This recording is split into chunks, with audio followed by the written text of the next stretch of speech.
नमस्कार। मेरे इस नॉलेज वर्ल्ड यूट्यूब चैनल पर एक बार पुनः आप सभी लोगों का स्वागत है।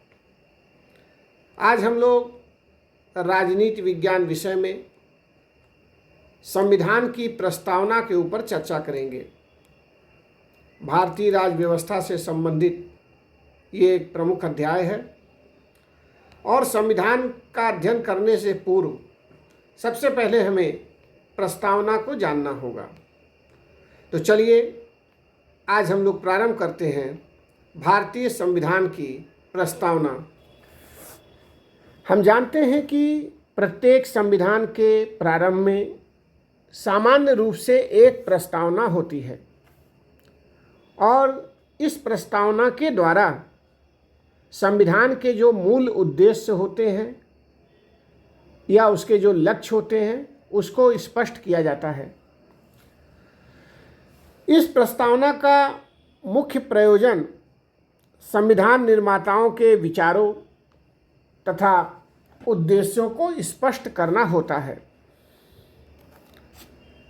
इसके लिए यह देखा जाता है कि ऐसा करने से जो संविधान का क्रियान्वयन हो या उसका पालन हो उसमें संविधान की मूल भावना का ध्यान रखा जा सके। भारतीय संविधान की प्रस्तावना भी संविधान में जुड़ा हुआ एक श्रेष्ठ आभूषण है। यह भारत के प्रजातांत्रिक गणतंत्रात्मक राज्य का एक संक्षिप्त लेकिन सारपूर्ण घोषणा पत्र है।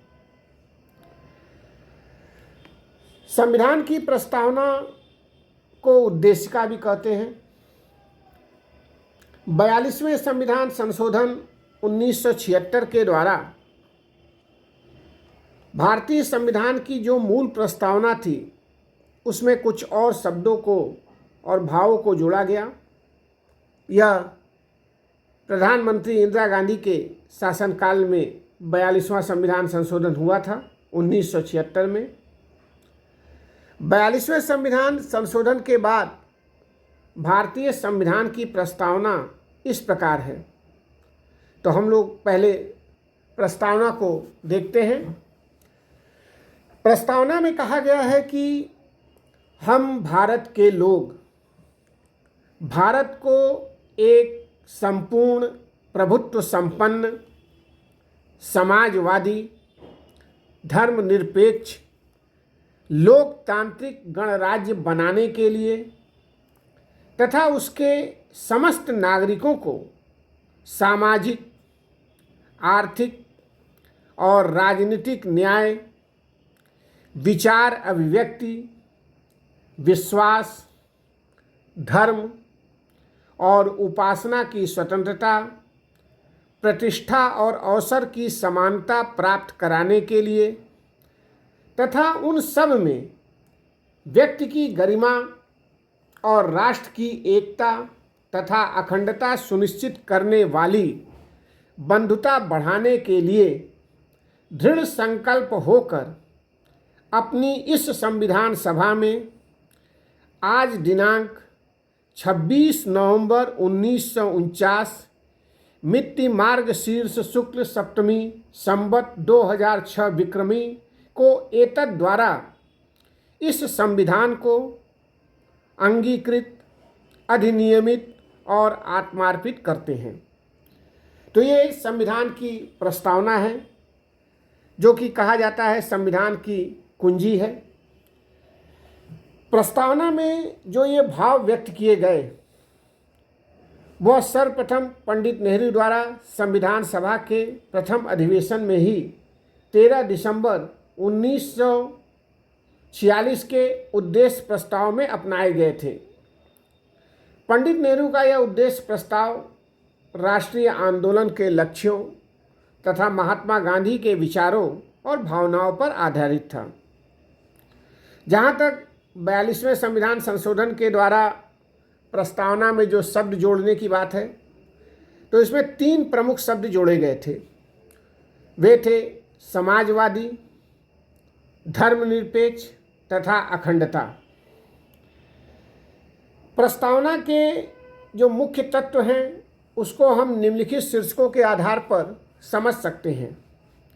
पहला, हम भारत के लोग। हमने देखा कि प्रस्तावना में जो शुरुआत होती है वह हम भारत के लोग से होती है, जिसमें कहा गया है कि हम भारत के लोग संविधान को अंगीकृत, अधिनियमित और आत्मार्पित करते हैं। ये जो शब्द है उसका प्रयोग इसलिए किया गया है कि उससे तीन बातें स्पष्ट होती हैं। पहला, कि संविधान के द्वारा जो अंतिम सत्ता या प्रभुसत्ता दी गई है वो भारतीय जनता में निहित है। दूसरा, जो संविधान निर्माता थे वो भारतीय जनता के ही प्रतिनिधि हैं। और तीसरा, भारतीय संविधान ये जो बना है वह वास्तव में भारतीय जनता की इच्छा का ही परिणाम है और भारतीय जनता ने ही इसे राष्ट्र को समर्पित किया है।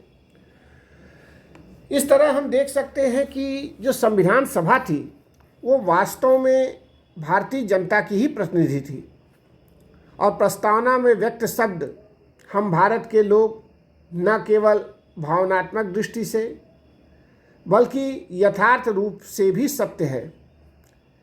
इन शब्दों के विषय में डॉक्टर अंबेडकर ने संविधान सभा में कहा था कि मैं समझता हूं कि प्रस्तावना इस सदन के प्रत्येक सदस्य की इच्छा अनुसार यह प्रकट कर देती है कि इस संविधान का आधार जनता है और इनमें निहित प्राधिकार और प्रभुसत्ता सब जनता से ही प्राप्त हुई है। प्रस्तावना की जो दूसरी व्याख्या हम लोग कर सकते हैं वह है संपूर्ण प्रभुत्व संपन्न समाजवादी धर्मनिरपेक्ष लोकतांत्रिक गणराज्य के रूप में। इन शब्दों का जो प्रस्तावना में महत्व है उसको इस आधार पर देखा जा सकता है कि संविधान की प्रस्तावना में भारत को एक संपूर्ण प्रभुत्व संपन्न समाजवादी धर्मनिरपेक्ष लोकतांत्रिक गणराज्य घोषित किया गया है। इसका अर्थ यह है कि 26 जनवरी 1950 से भारत की अधिराज्य की स्थिति समाप्त हो गई है और भारत संयुक्त राज्य अमेरिका या स्विट्जरलैंड की भांति एक संपूर्ण प्रभुत्व संपन्न लोकतांत्रिक गणराज्य हो गया है। संपूर्ण प्रभुत्व संपन्न का अर्थ होता है कि आंतरिक या बाह्य दृष्टि से भारत पर किसी विदेशी सत्ता का अधिकार नहीं है। भारत अंतर्राष्ट्रीय क्षेत्र में अपनी इच्छा अनुसार आचरण कर सकता है और वह किसी भी अंतर्राष्ट्रीय समझौते या संधि को मानने के लिए बाध्य नहीं है। भारत के इस संविधान में कहीं पर भी हम ब्रिटिश शासन या सत्ता का उल्लेख नहीं देखते हैं। संविधान सभा में ही अनेक सदस्यों के द्वारा इस बात पर बल दिया गया था कि भारत को एक समाजवादी राज्य घोषित किया जाए, लेकिन सभा के अधिकांश सदस्यों का विचार था कि संविधान को किसी एक विशेष दर्शन के साथ जोड़कर उसे विवाद का विषय नहीं बनाया जाना चाहिए। अंत में समाजवादी शब्द मूल संविधान में नहीं जोड़ा गया, लेकिन 1976 में तत्कालीन शासक वर्ग के द्वारा यह सोचा गया कि भारतीय राज्य व्यवस्था को एक नई दिशा दी जानी चाहिए और इसी उद्देश्य से भारत के लिए समाजवाद शब्द का उल्लेख किया गया। भारतीय संविधान द्वारा भारत को एक धर्मनिरपेक्ष राज्य की स्थिति भी प्रदान की गई, वह भी 1976 के 42वें संविधान संशोधन में ही जोड़ा गया। मूल संविधान में धर्मनिरपेक्ष शब्द भी नहीं था। प्रस्तावना में धर्मनिरपेक्षता शब्द के उल्लेख से धर्मनिरपेक्षता को और बल प्राप्त हुआ और यह स्पष्ट हुआ कि राज्य के लिए सभी धर्म समान हैं। राज्य किसी विशेष धर्म को संरक्षण नहीं प्रदान करेगा। भारत एक लोकतांत्रिक राज्य है, अर्थात भारत में राज्य सत्ता का प्रयोग जनता के द्वारा किया जाएगा और लेकिन भारतीय जनता अपनी राज सत्ता का प्रयोग प्रत्यक्ष रूप से नहीं बल्कि अप्रत्यक्ष या अपने प्रतिनिधियों के माध्यम से करेगी। वास्तव में यह देखा जाता है कि प्रस्तावना में जो संपूर्ण प्रभुत्व संपन्न समाजवादी धर्मनिरपेक्ष लोकतांत्रिक गणराज्य जोड़ा गया उसमें गणराज्य का अर्थ यह है कि भारतीय राज्य का जो प्रधान होगा उसका पद वंशानुगत नहीं होगा, बल्कि वह निर्वाचित होगा। संविधान की प्रस्तावना में जो तीसरा प्रमुख तत्व है वह है सामाजिक, आर्थिक और राजनीतिक न्याय। प्रस्तावना के अंतर्गत इन शब्दों के आधार पर संविधान के लक्ष्य का वर्णन किया गया है। यद्यपि हमारे संविधान के द्वारा प्रतिनिधियात्मक शासन को अपनाया गया है, जो व्यवहार में बहुमत वर्ग का ही शासन होता है, लेकिन हमारे संविधान का जो लक्ष्य था वह अपने सभी नागरिकों के लिए सामाजिक और आर्थिक और राजनीतिक न्याय प्राप्त करना था। जहाँ तक सामाजिक न्याय की बात है तो इसका अर्थ है कि समाज में व्यक्ति को व्यक्ति के नाते महत्व दिया जाए और जाति, धर्म, वर्ण, लिंग, नस्ल, संपत्ति या अन्य किसी भी आधार पर भेदभाव न हो। सामाजिक न्याय की स्थिति के अंतर्गत अस्पृश्यता या छुआछूत जैसी कृत्रिम सामाजिक दीवारों के लिए कोई स्थान नहीं था। सामाजिक न्याय का तात्पर्य था कि सभी नागरिकों को स्वतंत्रता के साथ साथ समानता भी मिले। जहाँ तक आर्थिक न्याय की बात है तो आर्थिक न्याय सामाजिक न्याय का पूरक है और इसका तात्पर्य था कि ऐसी व्यवस्था का अंत कर दिया जाए जिसमें कुछ साधन संपन्न व्यक्तियों द्वारा साधनहीन व्यक्तियों का शोषण किया जाता हो। आर्थिक न्याय के इस लक्ष्य की प्राप्ति तभी संभव थी जबकि उत्पादन और वितरण के साधनों पर समाज का अधिकार हो और इसका प्रयोग समस्त समाज के हितों की दृष्टि से किया जाए। जहाँ तक राजनीतिक न्याय का तात्पर्य है, इसका अर्थ था कि सभी व्यक्तियों को राजनीतिक क्षेत्र में स्वतंत्र और समान रूप से भाग लेने का अवसर प्राप्त हो। इसके लिए संविधान के द्वारा वयस्क मताधिकार और धर्म, जाति, वर्ण, लिंग आदि के आधार पर राजनीतिक क्षेत्र में किसी भी भेदभाव का निषेध किया गया। वयस्क मताधिकार का अर्थ था जो मूल संविधान में था कि 21 वर्ष की आयु पूरी कर चुका भारत का कोई भी नागरिक मत देने का अधिकारी होगा। 61वें संविधान संशोधन के द्वारा वयस्कता की आयु 18 वर्ष निश्चित की गई और वर्तमान समय में यह है कि 18 वर्ष की आयु प्राप्त कर चुका भारत का कोई भी नागरिक मतदान कर सकता है। सामाजिक, आर्थिक और राजनीतिक न्याय के संदर्भ में समानता का जो उल्लेख किया गया है उससे यह भाव निहित है कि समाज के कमजोर और पिछड़े हुए वर्गों के लिए न केवल अन्य व्यक्तियों के समान विशेष सुविधाओं की व्यवस्था हो और तब तक उनके लिए ऐसी सुविधाओं की व्यवस्था नहीं की जाएगी जब तक उनके द्वारा समाज के अन्य व्यक्तियों के समान अपने व्यक्तित्व के विकास और सामाजिक, आर्थिक और राजनीतिक न्याय की प्राप्ति का कार्य नहीं किया जा सकता। अतः भारतीय संविधान के अंतर्गत कुछ वर्गों के लिए विशेष सुविधाओं की भी व्यवस्था की गई और यह सामाजिक न्याय की धारणा के अनुकूल है। भारतीय संविधान के द्वारा प्रजातांत्रिक व्यवस्था और वयस्क मताधिकार को अपनाकर राजनीतिक न्याय को तो तत्काल ही प्राप्त किया गया। सामाजिक न्याय को प्राप्त करने के लिए मौलिक अधिकारों की व्यवस्था की गई। धर्मनिरपेक्षता भी इसी दिशा में एक चरण है, लेकिन न्याय के संदर्भ में जो सबसे महत्वपूर्ण है वह है आर्थिक न्याय। हमारे संविधान निर्माता इस तथ्य से परिचित थे कि आर्थिक न्याय के लक्ष्य की प्राप्ति तत्काल नहीं हो सकती। अतः उनके द्वारा आर्थिक न्याय से संबंधित प्रावधानों को मौलिक अधिकारों में नहीं बल्कि राज्य के नीति निर्देशक तत्वों में स्थान दिया गया। भारत राज्य में आर्थिक न्याय के लक्ष्य की प्राप्ति के लिए अनेक कदम उठाए गए, लेकिन जो कुछ किया गया उसकी तुलना में बहुत अधिक किया जाना अभी बाकी है। इसीलिए हमें इस बात को ध्यान में रखना होगा कि भारत के करोड़ों लोग आर्थिक न्याय के लक्ष्य को प्राप्त करने के लिए बहुत लंबे समय तक और मौन रूप से प्रतीक्षा नहीं करते रहेंगे। प्रस्तावना के एक अन्य तत्व की चर्चा स्वतंत्रता, समानता और भ्रातृत्व के संदर्भ में कर सकते हैं। भारतीय संविधान के अंतर्गत न केवल न्याय बल्कि इसके साथ ही स्वतंत्रता, समानता और भ्रातृत्व को भारतीय संविधान का लक्ष्य घोषित किया गया। हमारे संविधान निर्माता नकारात्मक स्वतंत्रता की धारणा से नहीं, बल्कि ऐसी सकारात्मक स्वतंत्रता से प्रेरित थे जिसके आधार पर व्यक्तियों के व्यक्तित्व का विकास संभव होता है।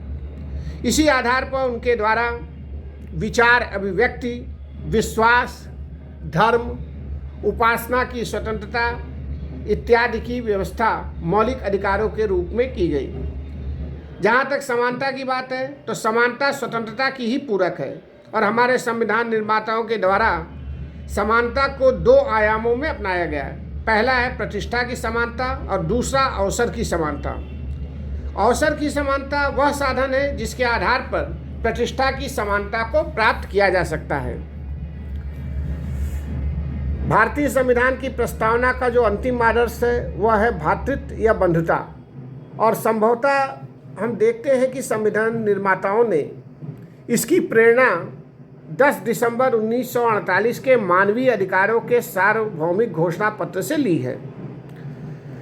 सार्वभौमिक घोषणा पत्र के प्रथम अनुच्छेद में कहा गया है कि सभी मानव स्वतंत्र उत्पन्न हुए हैं और सम्मान तथा अधिकारों में समान हैं।